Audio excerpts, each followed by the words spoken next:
The Galactic Military Academy on Nexus Prime had always prided itself on being the intellectual pinnacle of warfare studies, where the galaxy's brightest minds gathered to dissect conflict with the clinical precision of a Zentaurian surgeon. The institution's chrome and crystal spires reached toward the binary suns like gleaming fingers, each one housing lecture halls where theoretical battles were fought with holographic projections and quantum calculations rather than anything as crude as actual bloodshed. Here, war was an art form, a mathematical equation to be solved with the proper application of energy shields, pulse weaponry, and tactical algorithms that could predict enemy movements 3 standard rotations in advance. The corridors hummed with the quiet efficiency of artificial gravity generators and atmospheric processors, while students from 17 different species glided between classes on gravity boots, their minds focused on the higher pursuits of strategic theory. Combat, in this sterile environment, was something that happened to other people,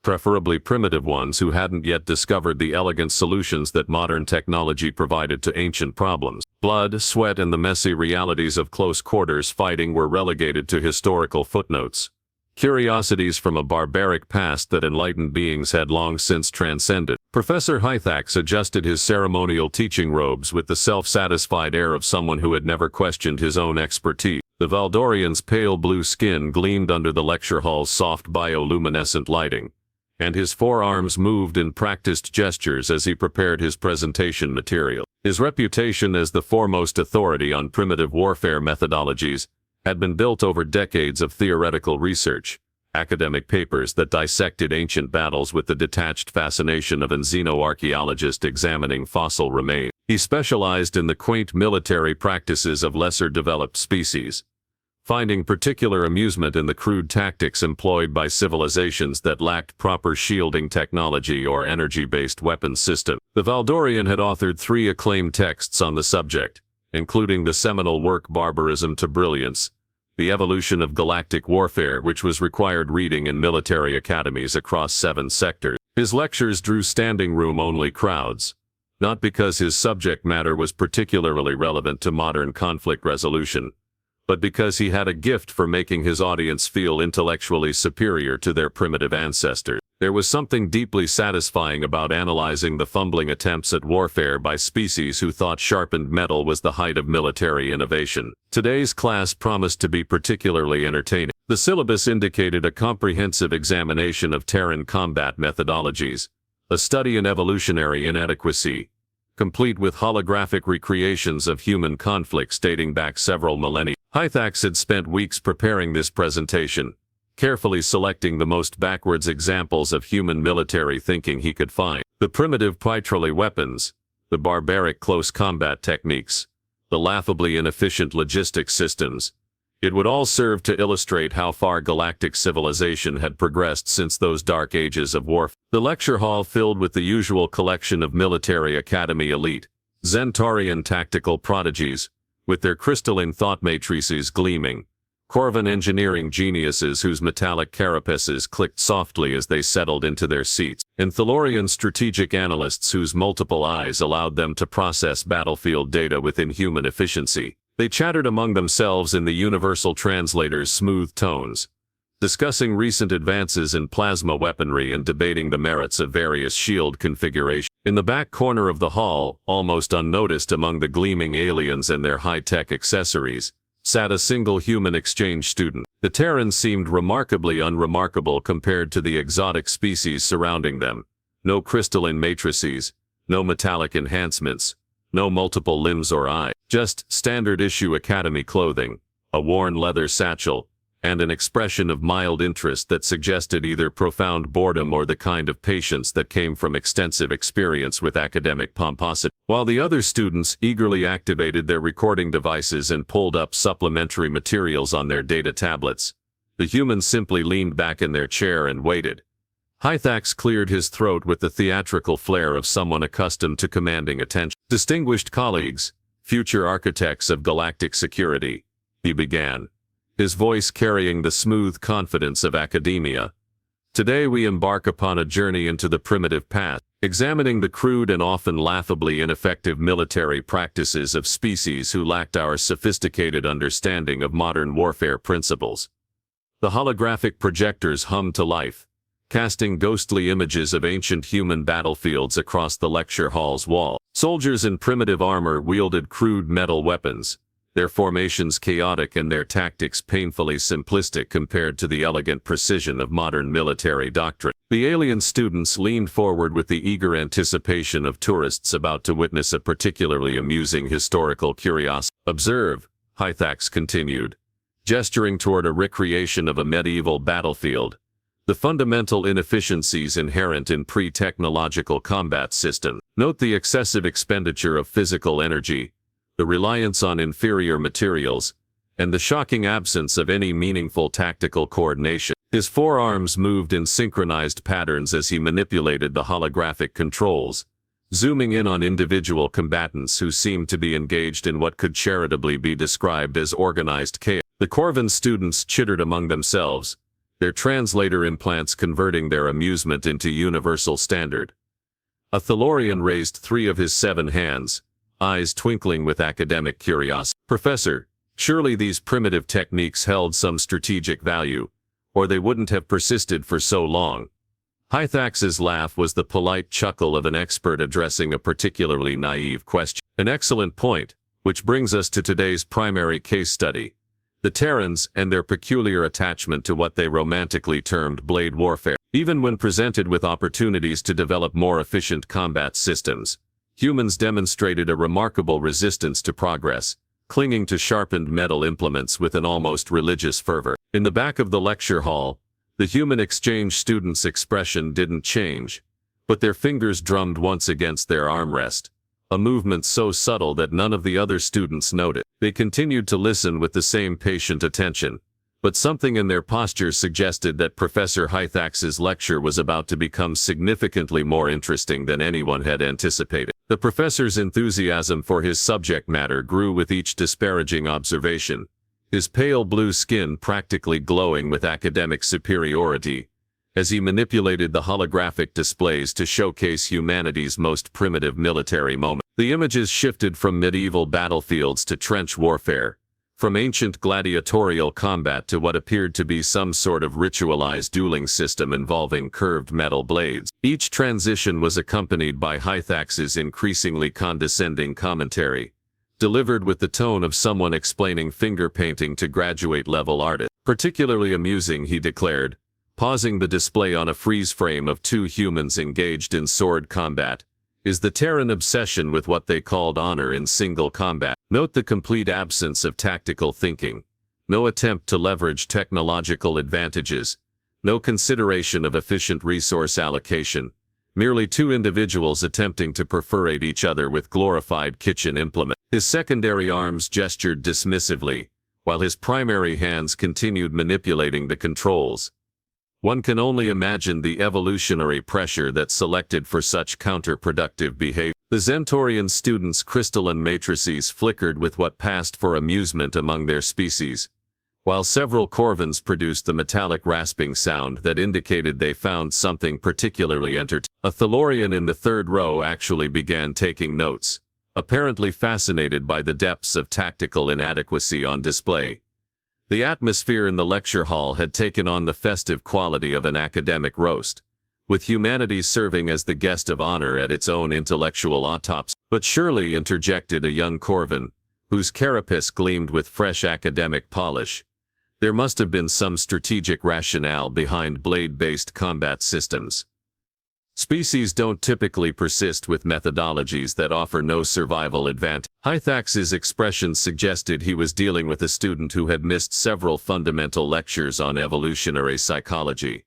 An understandable confusion, but you're applying modern rational analysis to pre-rational behavior. Consider the evidence.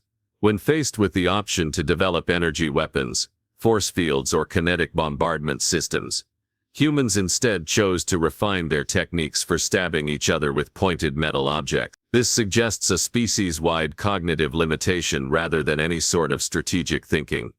The holographic display shifted again, now showing what appeared to be a human military training facility, where individuals practiced elaborate sequences of movements with various bladed weapons. The aliens watched with the same fascination typically reserved for studying particularly exotic forms of primitive art, intellectually curious but utterly removed from any practical application. It was like watching ancient religious ceremonies, undoubtedly significant to the practitioners, but charmingly irrelevant to modern civilization. Observe the ritualistic nature of their training. Hythax continued, his voice taking on the lecturing cadence of someone thoroughly enjoying his own expertise. Countless hours devoted to perfecting techniques that any civilized being could render obsolete with a basic plasma projector. The sheer inefficiency is almost poetic in its futility. A Valdorian student in the front row raised her hand with academic enthusiasm. Professor, weren't there instances where blade combat proved effective against more technologically advanced opponents? I seem to recall reading about conflicts where Terrans successfully engaged superior forces using primitive weapons. The professor's laugh was the polite dismissal of someone correcting a fundamental misunderstanding. Isolated incidents, statistically insignificant anomalies that prove the rule rather than challenge it. Any apparent successes were likely due to factors other than their choice of weaponry, terrain advantages, numerical superiority, or simple luck. No rational military doctrine would rely on sharp metal when superior alternatives exist. In the back corner, the human had stopped drumming their fingers and now sat with the perfect stillness that could indicate either deep meditation or careful attention. Their eyes remained fixed on the holographic displays, but something in their posture suggested they were listening to more than just the professor's words. Perhaps calculating, perhaps remembering, perhaps simply waiting for the right moment to contribute to the discussion. The lecture continued its descent into academic mockery, as Hythax displayed increasingly primitive examples of human combat techniques. He showed tribal warfare, ancient dueling practices, and what appeared to be some sort of ceremonial combat involving individuals wearing minimal protection, while wielding enormous two-handed blades. Each image was accompanied by increasingly creative descriptions of human tactical inadequacy, delivered with the kind of intellectual arrogance that only comes from never having tested theory against reality. The most telling evidence, the professor declared, manipulating the display to show a close-up of a battle-worn human blade, is their apparent emotional attachment to these primitive implements. Archaeological evidence suggests humans often named their weapons, treated them as family heirlooms, and even developed elaborate mythologies around particularly famous examples. This anthropomorphization of tools demonstrates the kind of pre-rational thinking that characterizes primitive military culture. Finally, from the back of the lecture hall came a voice that carried none of the academic polish or species-specific vocal characteristics that marked the other students. It was simply human, with the flat matter-of-fact tone of someone asking for clarification on a technical point. Professor, have you ever actually held a combat blade? The question was so simple, so direct and so utterly divorced from the theoretical framework of the discussion, that it brought the entire lecture to a halt. Hythax blinked his large eyes in surprise, clearly taken aback by the interruption. The other students turned to look at the human with the curious expressions of individuals who had suddenly remembered there was a member of the species, under discussion, actually present in the room. I beg your pardon, Hythax replied, his tone carrying the slight offense of an expert, whose expertise had been questioned by someone obviously unqualified to do so. The human leaned forward slightly, their expression remaining perfectly neutral. It's a simple question. In all your research into blade combat systems, have you ever physically handled a military-grade edged weapon?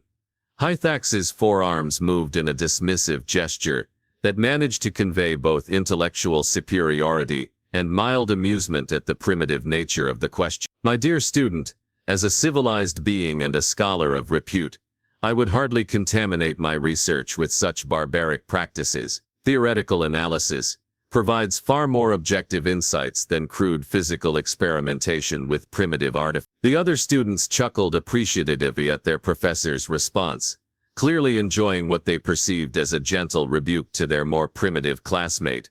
The human, however, nodded thoughtfully, as if the answer was exactly what they had expected to hear. Would you be interested in a practical demonstration? The human asked, their tone remaining conversational. Sometimes theoretical knowledge benefits from empirical observation. Now Hythax's expression brightened considerably, his eyes taking on the gleeful anticipation of someone who had just been presented with an unexpected opportunity to prove a point. Here was a chance to demonstrate, in front of his most prestigious class, exactly why primitive thinking remained primitive. A real-time comparison between theoretical knowledge and crude practical fumbling would serve as the perfect capstone to today's lesson. How delightfully appropriate, he replied, his voice warm with academic enthusiasm. Nothing would better illustrate the limitations of primitive methodology than a direct comparison with civilized analysis. Please by all means provide us with your demonstration. The human reached for their worn leather satchel with movements that were neither hurried nor hesitant, simply purposeful. As their hand disappeared into the bag, the atmosphere in the lecture hall shifted subtly, not quite tension, but a heightened attention that suggested the academic discussion was about to become something considerably more concrete. What emerged from the human satchel was not the museum piece or ceremonial replica that the assembled academics had expected. The blade that appeared in the Terran's hand carried the unmistakable patina of actual use. Scratches along the fuller that spoke of contact with harder materials than practice targets. A grip worn smooth by hands that had held it for reasons more pressing than academic curiosity, and most unsettling of all, discolorations along the edge that suggested encounters with substances that theoretical warfare never had to account for. The lecture hall's atmospheric processors seemed to hum a bit louder in the sudden silence, as if the machinery itself was uncomfortable with the introduction of something so fundamentally real into their sanitized environment. While the alien students had been expecting a quaint demonstration of primitive technique, what they were looking at was clearly a working tool, maintained and carried by someone for whom it represented more than historical interest. The human's handling of the blade was equally disturbing to academic sensibilities. There was no ceremonial flourish, no dramatic presentation of the weapon for educational purposes. Instead, they held it with the casual familiarity of someone checking a chronometer or adjusting their collar.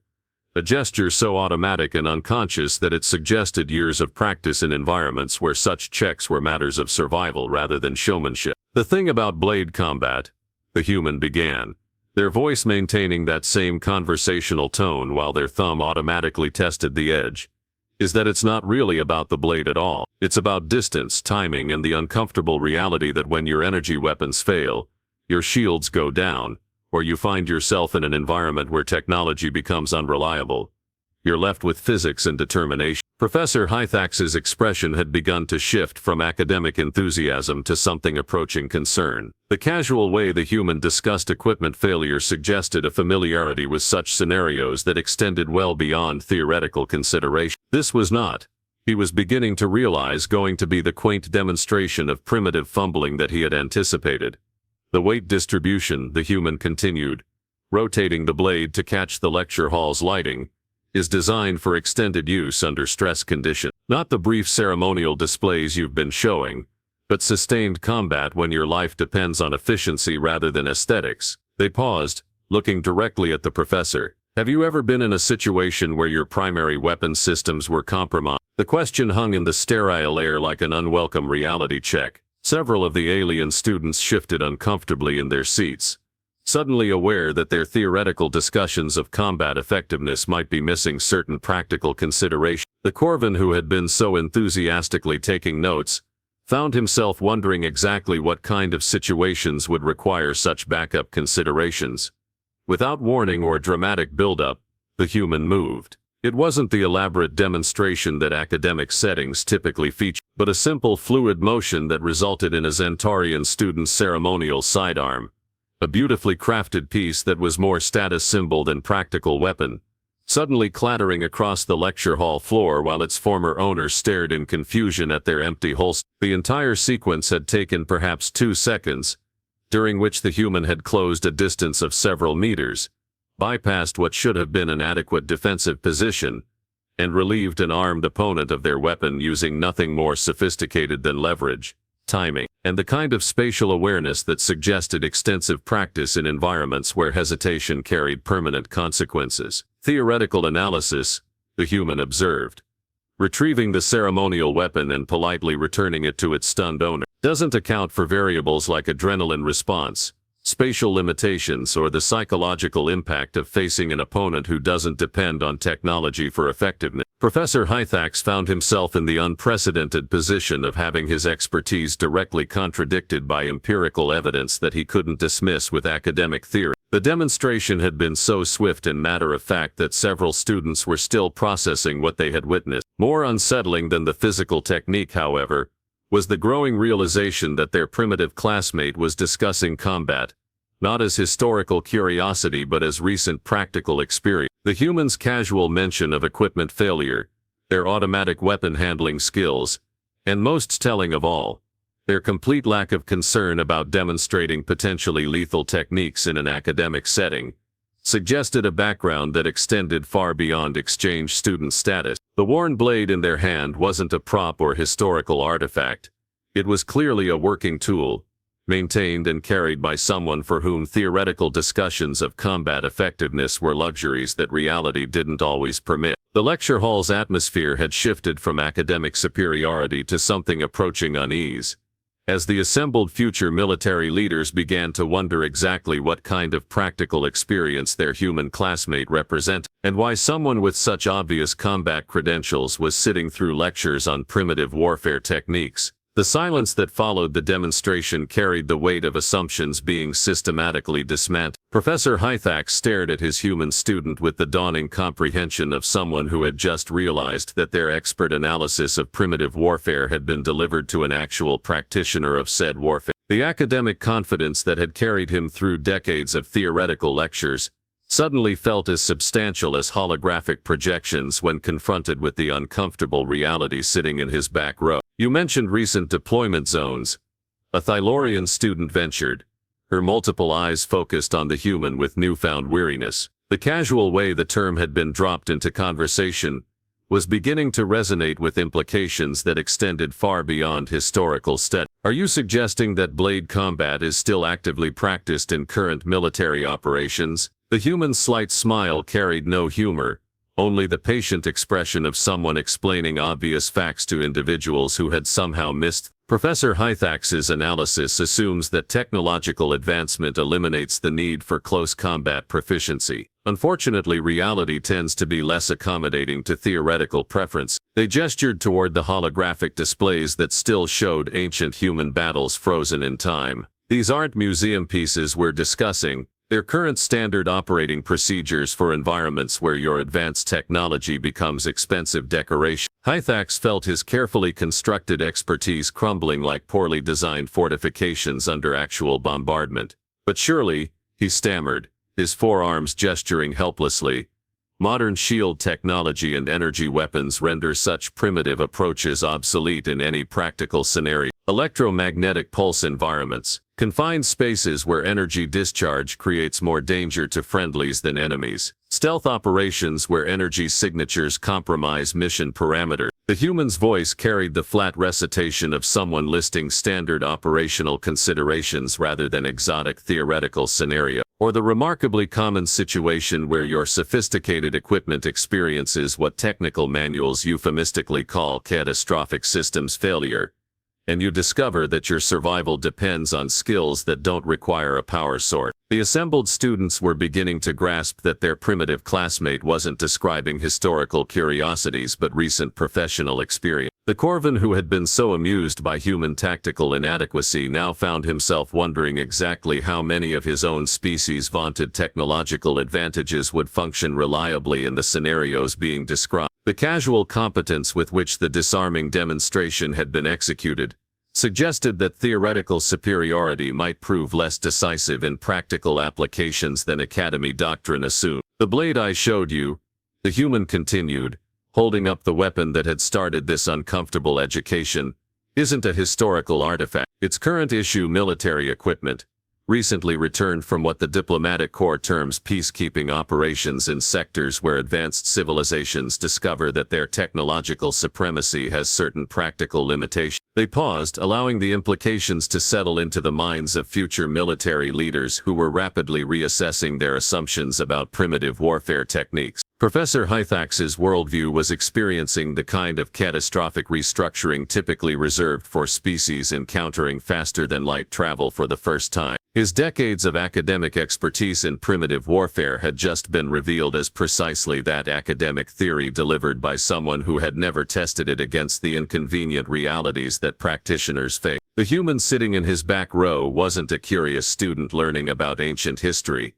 They were a combat veteran tolerating a lecture on their professional specialty delivered by someone whose practical experience consisted entirely of holographic recreation. Those stains you're looking at, the human added with the matter-of-fact tone of someone providing technical specifications, aren't rust or ceremonial markings. They're from actual deployment, possibly within the last standard month. While you've been analyzing the theoretical inefficiency of blade combat, some of us have been discovering why it remains a required skill set for operations where civilized solutions prove inadequate. The revelation that hit the lecture hall carried the impact of a kinetic bombardment on unshielded target. Their primitive human classmate wasn't studying ancient warfare techniques.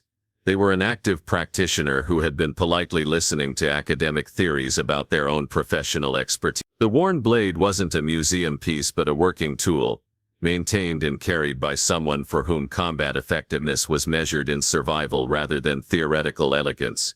As the implications settled into their academic mind, the assembled future military leaders began to understand that their sophisticated analysis of primitive warfare had a significant flaw. It assumed that technological advancement had rendered such skills obsolete, when in fact it had simply changed the contexts in which they remained essential. The humans sitting quietly in their lecture hall represented the uncomfortable reality that while civilized species had developed elegant solutions for theoretical combat scenarios, someone still needed to handle the messy situations where theory encountered the uncooperative nature of actual conflict. The irony was almost poetic.